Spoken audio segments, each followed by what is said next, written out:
Anybody better than us? Your home for the best sports coverage in Utah. You're listening to Jake Scott and Ben Anderson on 97.5 The KSL Sports Zone. Jake and Ben, 97.5 The KSL Sports Zone. It is Super Bowl week. It's time to talk some Eagles and Chiefs. Joining us now, he covers the Eagles for NJ.com. He's Chris Franklin with us here on Jake and Ben. What's going on, Chris? Hey, Jake. Hey, Ben. How you guys doing today? We're doing terrific. You know, we're in Utah, so we've been talking a lot about the trade deadline and all this stuff with the NBA. I've got to think the Eagles look back at how easy it was to acquire Saquon Barkley and have just literally laughed themselves to the Super Bowl. Very, very true. It's not often that you see a division rival say, "Okay, we're going to let our best player go. We're going to do it in front of cameras that are around by HBO cameras," and then all of a sudden let him land in the lap that he comes to the Eagles, and you look at the impact he's had. It's been incredible to see what he's done in the way that he's reshaped this offense in so many ways.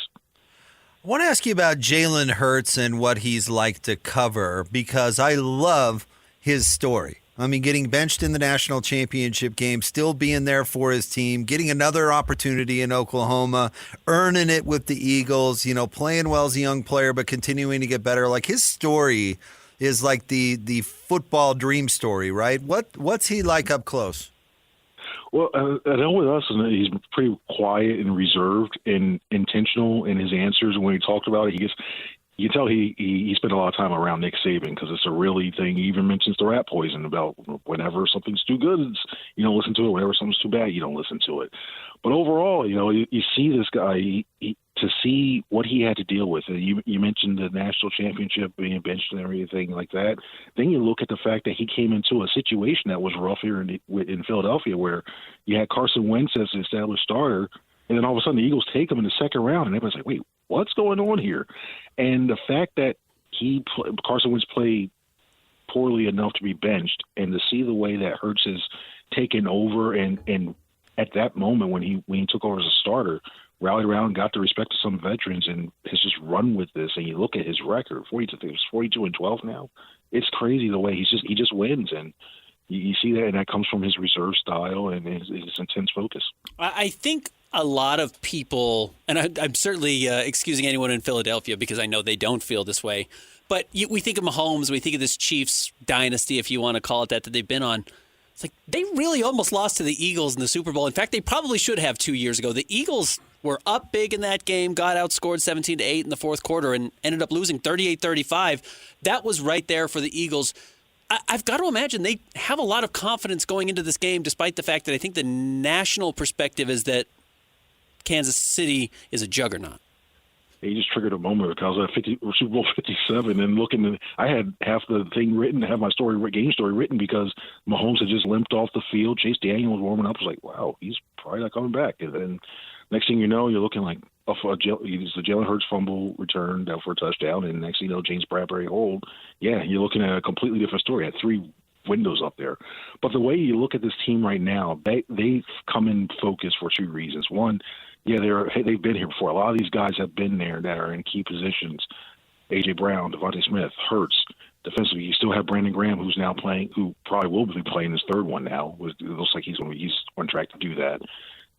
And Lane Johnson, who's played in 3. You've got veterans who have been there before. And I think one thing this team has helped them get here is that collapse they had last year has also helped them. And the fact that they were 10-1, they look like they'll be representing the NFC again.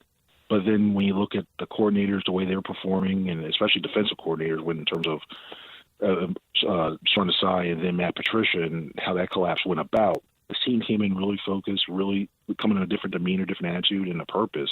And we're seeing that all come together. So they're not letting this moment weigh them down from that first Super Bowl, and then they know what's happened, what could have been these last 2 years. So, yeah, they definitely seem that they're different.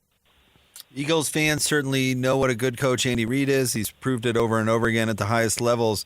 Sirianni is interesting to me because he's won a ton there in Philly, but it seems like fans are kind of on the edge of being disgruntled with him all the time. What's your take about him as a coach?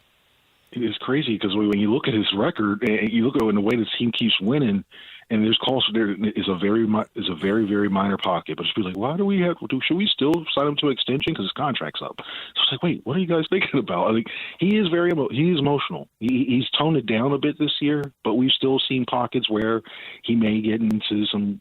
So he may get some yelling matches or what have you, or he's very passionate, what have you, with some of the players. And we all know what happened with KC when he was leaving off the field last year when they were at Arrowhead, and he had that yelling incident as well too, picked up. But you look, the main thing that, and each player will say this to a man, that he's been able to galvanize them. He's been able to bring them together, and he's been very personable, because we've seen a lot of these head coaches, and I think it's a downfall, and we've seen it a lot, where you have these guys who are great scheme guys that can come out and draw any certain play and any type of offense, but then they get to the head coaching position and they falter because they don't know how to connect with their players. You look at the way Nick Sirianni does, you probably would say, hey, he was good, he was decent when he was in Indianapolis as a coordinator, but the strength has been being able to get everybody on the same page and have a common focus, have a common goal, and it's led to winning. So I think he's a good job. I think he deserves an extension. He's earned that extension as well too. What defensively are the Eagles going to focus on, do you think, most to try and slow down Kansas City? Is it as simple as trying to avoid the same mistake that we saw Zach Ertz have with 11 catches and 100 yards when you just attribute that to Travis Kelce? I mean, do you think that's the game plan, or how do they look at this? I think it's about getting rushed with your four guys, because you can't blitz them, because we know what happens with Patrick Mahomes when you try to blitz him as well too. But that game really stood out in the terms that the Eagles had entered the playoffs allowing the fewest receiving yards to tight ends in the league. And then you see Zach Ertz, who rounded up and got over 100 yards. You're like, uh-oh. And that's by design. What that Vic Fangio defense does is they're going to put 2, 3, sometimes a lot of cover 4 too, say, you're not going to beat us deep. So that tries basically to try to guard, in this game, we're going to try to guard against Xavier Worthy, trying to go with a deep ball and on the sidelines to try to take that away. And it's a matter of just frustrating them to the point where their Chiefs are going to pick up their yards be up to the 20-yard line. And the Eagles' strength this season, and they've done really well, is their red zone defense, forcing teams to settle for field goals instead of touchdowns. So they know Patrick Mahomes is going to get his. They know Travis Kelce is going to get hit as well, too. He's that good. They can't allow the third guy. They can't allow Kareem Hunt to get flowing in the run game to really set up the play-action pass. They can't allow Isaiah Pacheco, who killed them in that Chiefs in the first Super Bowl between these two teams. You can't allow him to gain the edge and get some explosive plays in the run game or even on screen passes, what have you. So I think it's a lot of just keeping everybody in front of you, and then when it comes to the times of the red zone, clamp up and get rushed with your forward down lineman. You expect Fangio to be pretty aggressive, though, right? I mean, I think that's a little bit of his calling card.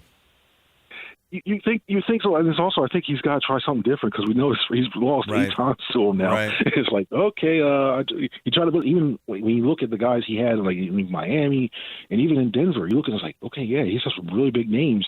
You can't he's not going to sit back and say, okay, yeah, he's going to blitz occasionally, but he's going to have to pick his spots right. And maybe we see Cooper DeJean coming off the edge on nickel off a blitz. They haven't used that as much, but they did earlier in the season. Maybe you see other things, like maybe they drop Nolan Smith or Josh Sweat in his zone blitz and try to just give them different looks they don't typically use. So it's pretty tough, but it's almost one of the things like, okay, yeah, you got to sit back a little bit and not to get too aggressive. So because we know Patrick Mahomes is going to have those off-schedule plays that he gains big yardage for. Well, Chris, thank you very much for jumping on with us. We really appreciate it. Enjoy the game. Enjoy the game. I appreciate it. Thanks, guys.